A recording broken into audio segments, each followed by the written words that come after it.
মার্কিন president Joe Biden জাতিসংঘের সাধারণ পরিষদের অধিবেশনে তার শেষ ভাষণ দিতে যাচ্ছেন।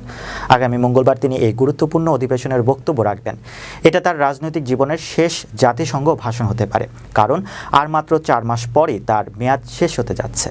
বাইডেন পরবর্তী নির্বাচনে প্রতিদ্বন্দ্বিতা করবেন না, ফলে 78 বছর বয়সী এই নেতার ফের প্রেসিডেন্ট হওয়ার সম্ভাবনা প্রায় শূন্য।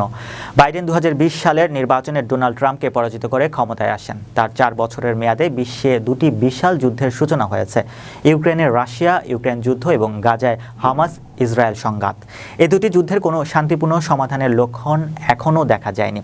বাইডেন প্রশাসন কূটনৈতিক প্রচেষ্টা চালালেও সামরিক সহায়তা ও অস্ত্র সরবরাহের মাধ্যমে যুদ্ধগুলো অব্যাহত রেখেছেন বলে বিশেষজ্ঞরা মনে করেন।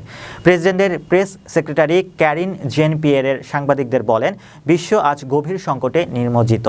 জাতিসংঘে আমাদের প্রেসিডেন্ট আলোচনা করবেন কিভাবে বৈশ্বিক ঐক্যের মাধ্যমে সেই সব সমস্যা সমাধান করা যায়। তিনি আরও যোগ করেন, ইউক্রেন যদি কোনো যুদ্ধবিরতির প্রস্তাব দেয়, আমরা সেটিকে সমর্থন জানাবো। আমাদের লক্ষ্য হচ্ছে ইউক্রেনকে শক্তিশালী রাখা এবং তাদের সামরিক প্রয়োজনে সর্বাত্মক সহায়তা করা।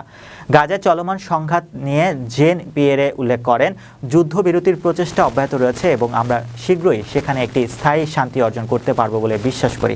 জাতিসংঘের অধিবেশন উপলক্ষে বাইডেন 2 দিনের সফরে নিউ ইয়র্কে রয়েছেন। তিনি মঙ্গলবার সকালে জাতিসংঘের সাধারণ পরিষদে ভাষণ দেওয়ার পর জাতিসংঘের জলবায়ু ফোরামেও বক্তব্য রাখবেন। বাইডেন তার মেয়াদের শুরু থেকেই এশিয়া অঞ্চলে চীনের ক্রমবর্ধমান প্রভাব রোধে সক্রিয় ভূমিকা পালন করে আসছেন।